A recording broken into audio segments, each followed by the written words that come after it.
Okay, my friends, you have got to stop setting New Year's resolutions and instead learn how to set goals that you can actually reach. And that's exactly what I'm going to walk you through in today's video. So I'm super excited to get into it. If you're new here, if you're new to my channel, my name is Katrina Kofed. I'm a nutritionist and health coach, and I help people all over the world heal their relationship with food, understand why they want to become their healthier versions of themselves, and really create those lifelong sustainable healthy habits that we are all looking for. So without further ado, let's get into today's video because I have a lot that we need to cover. And if you have been around for a while, welcome back. I'm so thankful to have you here. Now, before we really get into talking about why most people don't reach their New Year's resolutions or really why they're not really able to achieve the goals that they set, there is a free resource that I've created for you that goes along with this video. Now, the resource I'm talking about is your medium-term goal setting and habit tracking spreadsheet. There is a link to download it in the description below, and I want you to pause this video, go click that link, go download that material so that you can later on in this video go through your spreadsheet while I go through it with you live in the video. Okay, now that we have the piece of housekeeping out of order, let's talk about resolutions and goals. And I also want to say that I'm recording this at the beginning of January, but you can watch this video any time of the year, anytime you're feeling like, okay, I really want to hone in and be a little more strategic, be a little more goal-oriented, but I don't really know how to do that. So I think at this point, a lot of us have heard the fact that something like 90% of people fail at their New Year's resolutions by February. And that can feel really disappointing. It can feel very defeating. It can feel like, what is even the point of setting goals or setting resolutions when most people don't even reach those past beyond a month? Here's the problem with resolutions though. And this can like happen any time of the year, but obviously typically happens around the new year.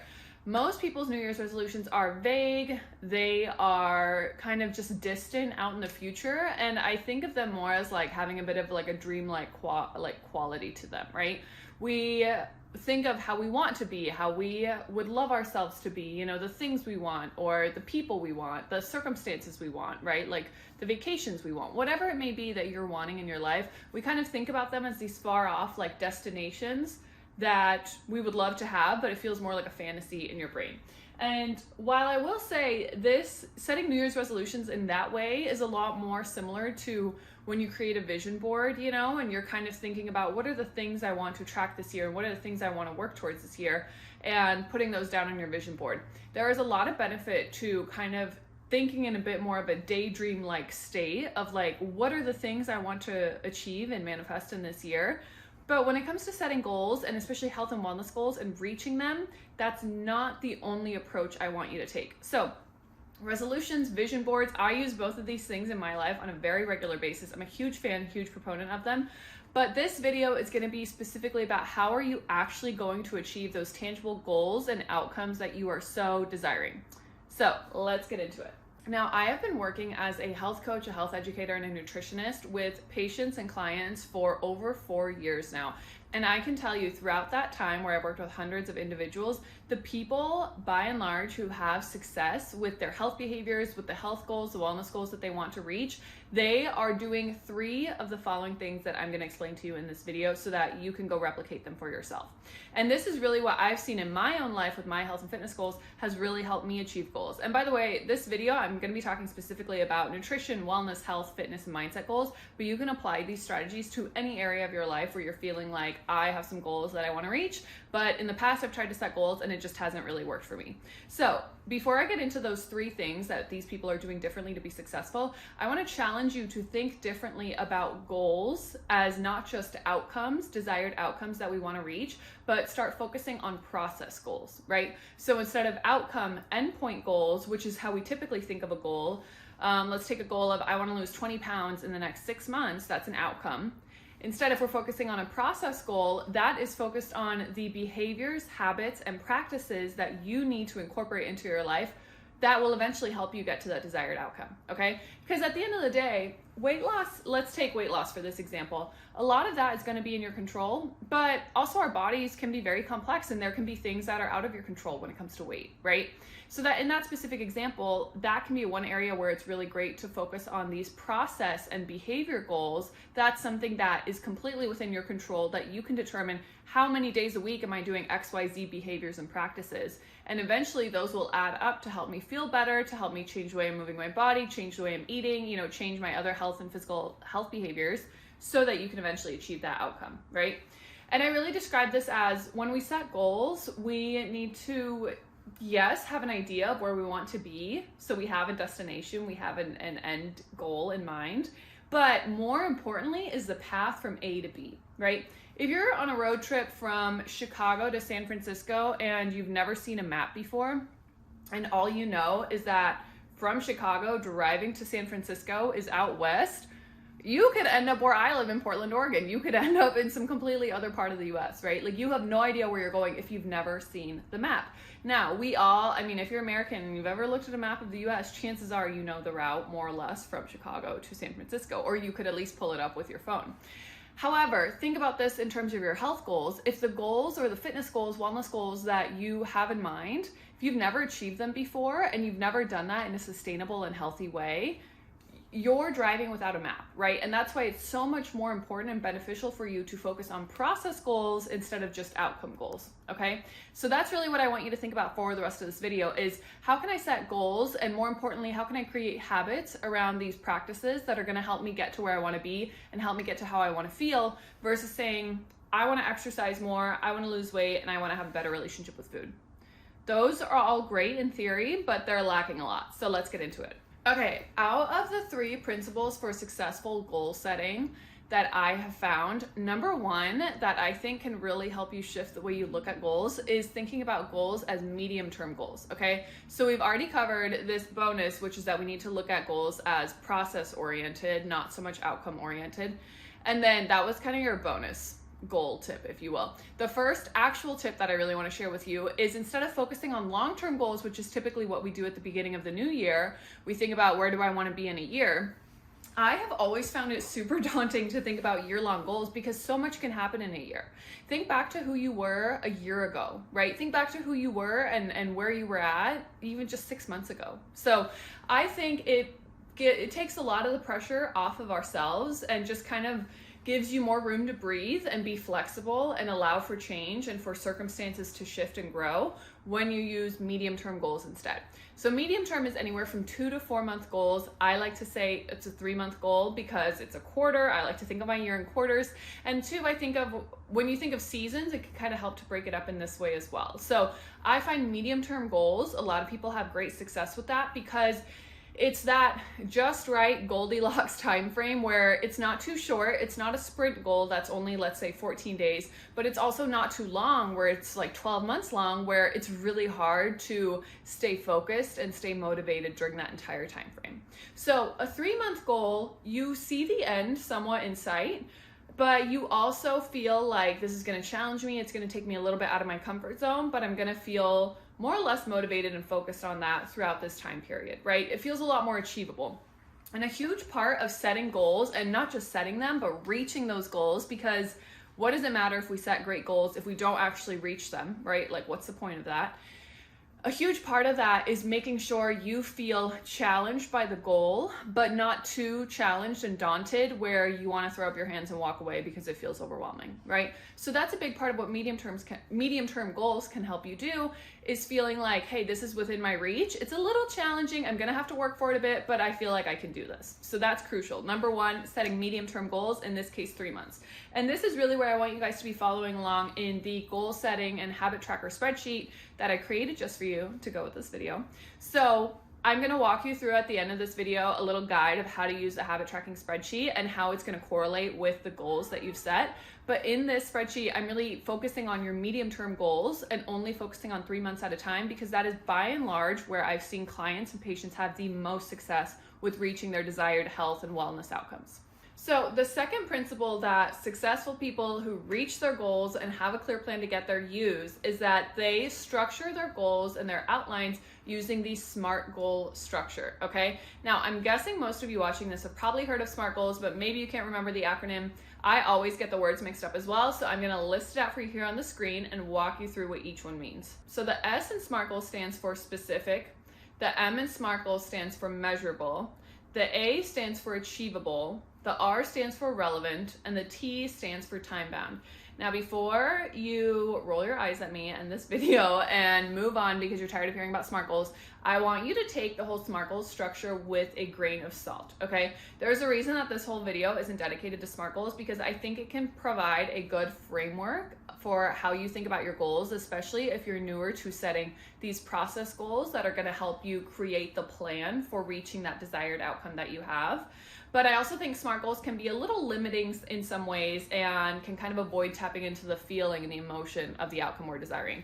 All that being said, they're still a very useful tool as we set realistic and achievable goals. So I'm going to use an example and I want to walk you through how we would restructure this goal into a SMART goal.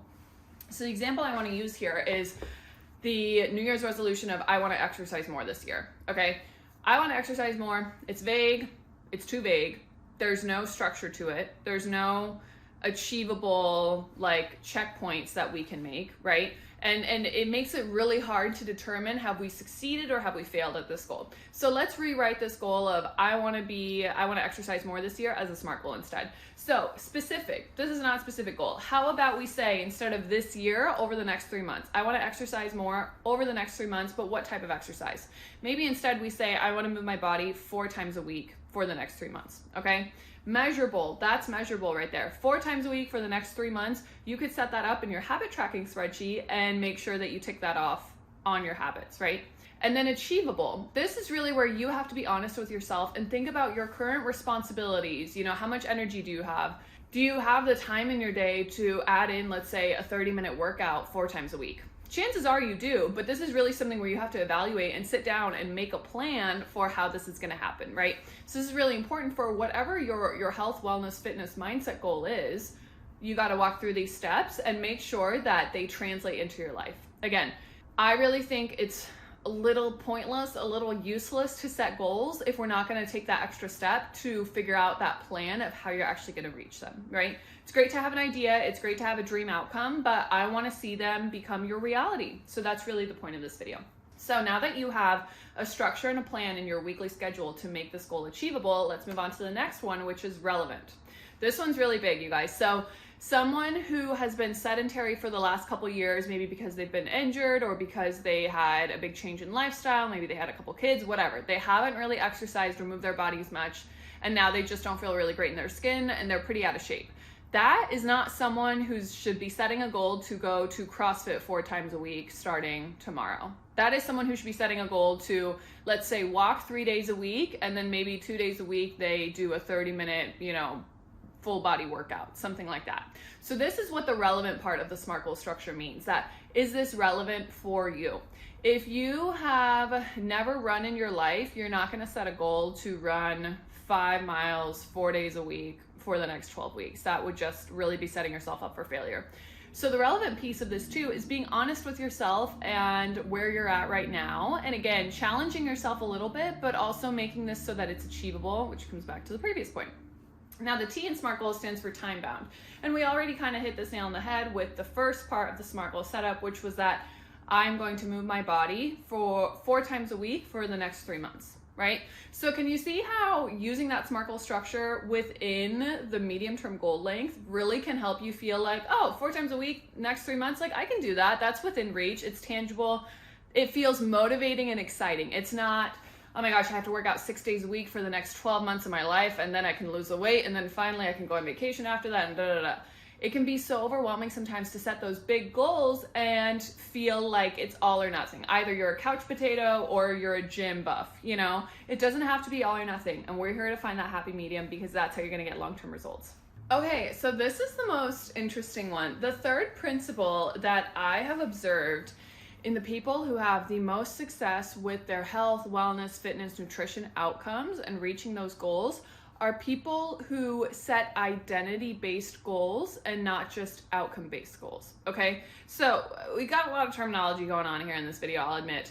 Process goals, outcome goals, identity-based goals, right? SMART goals. There's a lot of stuff going on, but really stick with me here. And again, I have a lot of this written out for you in the free goal setting and habit tracking spreadsheet that's linked below. So I really encourage you to check that out as well if you haven't already.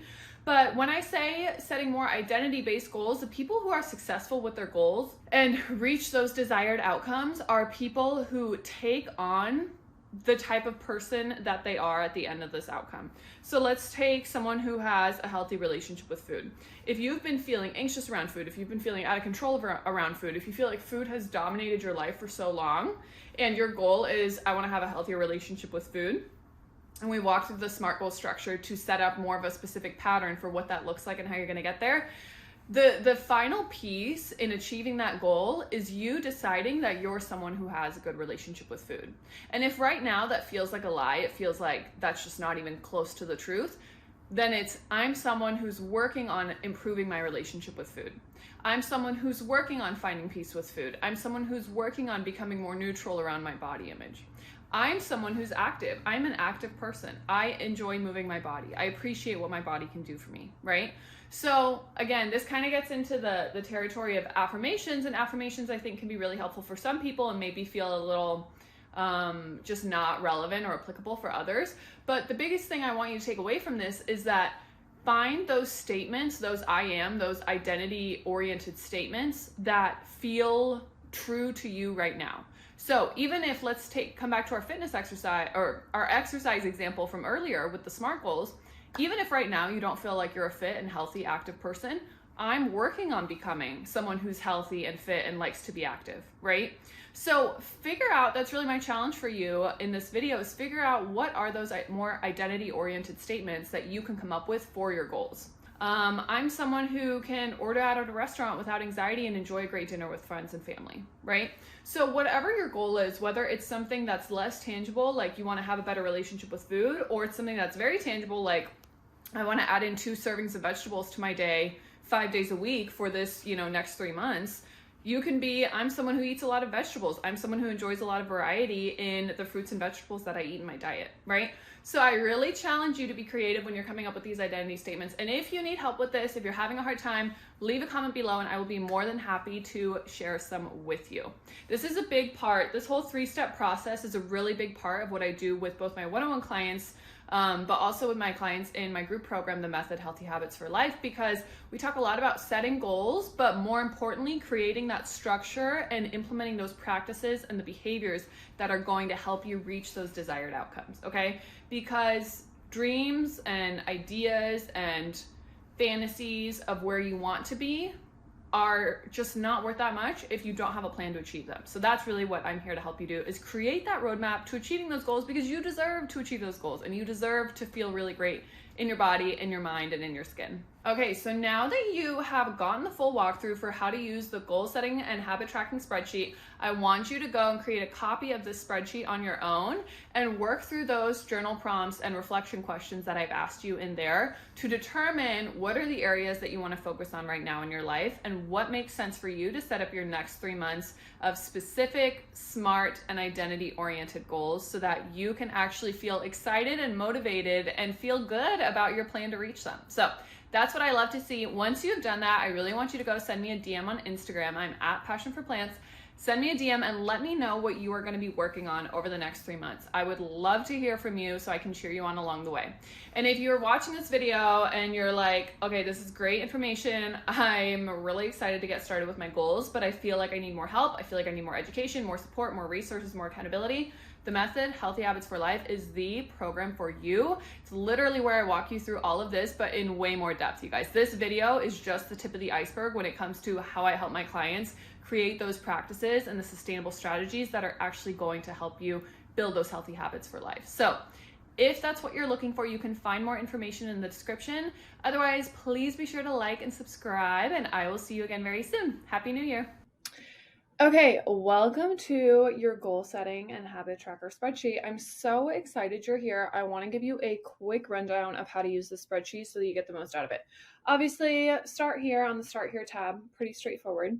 And number one, I want you to finish watching this YouTube video. Number two, I want you to create a copy of this spreadsheet, and you're going to do that by clicking File, make a copy, and then that copy is yours to modify and use however you want. And then obviously, I'm asking you to read through this page real quick before diving into the spreadsheet. And this is really where we're talking through those main principles that people who achieve their health goals follow to have success with creating new habits and actually maintaining them. So this is also where I'm talking about medium-term goals. Now, you've just watched this video, so you know everything about medium-term goals already, which means we can dive over to tab 2, where we are talking about setting your quarterly goals. And this is really where I'm asking you some reflective journal prompt style questions to help you connect more to your motivation and intrinsic desire to reach these outcomes, okay? So let's say your goal outcome is to lose 30 pounds or to have a better relationship with food so you have less anxiety around food. Why is that important to you? Why do those things matter, right? Why does it matter to you to lose weight? Well, maybe you want to feel more active. Maybe you want to feel more vibrant. Maybe you want to feel like you can more easily move your body. Maybe you want to improve your gut health. Maybe you want to have better energy levels and just feel more confident in your skin. Cool. Those are all of your reasons. I want you to write all of those down and reflect on those regularly, at least once a week. Why does this goal matter to you so much? Okay. In the example of why it matters to, let's say, reduce food anxiety and have a better relationship with food, that matters because you want to be able to go out to eat with friends and family without feeling stressed about what's on the menu. You want to feel like you can have dessert without stressing about it for days after the fact, right? You want to feel like you can make intentional and mindful food choices and feel confident that you made the right thing, that you made the right choice for your body. I want you to create your own list of why these specific goals and outcomes matter to you personally, because your reasons are going to be different than mine, and they're going to be different from anyone else and all my clients too. So this is really what's important. And then here I'm asking you to create a reward incentive for yourself, but I'm going to let you read about this on your own because it's kind of fun and I'm curious to see what you'll come up with. Okay, and then I want you to head over to the third tab, which is the habit tracker. Now, we have 3 months here. I'm recording this video in January, so January, February, and March. However, obviously, I ask you to change the months to whatever time of the year it is while you're watching this video. And you can use this habit tracker again and again. I know I do, and I just modify the days, okay? Now, you might notice that this looks very simple, and that is for a very specific reason. I do not want you to get so distracted with this habit tracker and with creating pretty to-do lists and writing out all of your goals. Yes, that's important, but what's so much more important is you going out into your life and into the world and implementing your new practices and habits, okay? So that is why I'm only asking you to focus on 2 core habits that are related to your goals and outcomes that you set here in your quarterly goals. So for my example goal of I want to lose 30 pounds, what does that look like? I'm going to have a goal to add in 2 servings of vegetables 5 days a week. So I would replace that here with habit 1. I want to have a better relationship with food and feel less food anxiety. That looks like I want to take 3 deep breaths before 2 of my meals a day. And then you're going to scroll over here, and let me move this so you can see. Now, this will automatically calculate the total number of times you've done this habit or this practice, and then you can set your goal for how many times you want to do this habit. So let's say with adding in 2 servings of vegetables a day, I want to do that 5 days a week, so that's 20 times in a month. With taking 3 deep breaths before 2 of my meals, I want to do that, let's just say at least once a day, just to keep this easy, and I want to do it 25 days out of the month, okay? So I'm going to write those things in here. And this is, again, where I want you to come up with your own rewards and see the rewards section here in the second tab, the quarterly goals, to understand more. Okay, now I want you to click on this final tab, Get More. And this is where I want you to scroll down and click here to send me a DM on Instagram and tell me what are the 2 habits that you're going to be focusing on using this habit tracker, because I want to be able to check in with you and really cheer you on and make sure you have support. But also, I'm so curious. I want to know what goals it is that you want to reach here in this next quarter. So I'm so excited for you. Make sure that you go through and take the time to do a little bit of reflection when it comes to your goals so that you feel connected to them and you can follow through.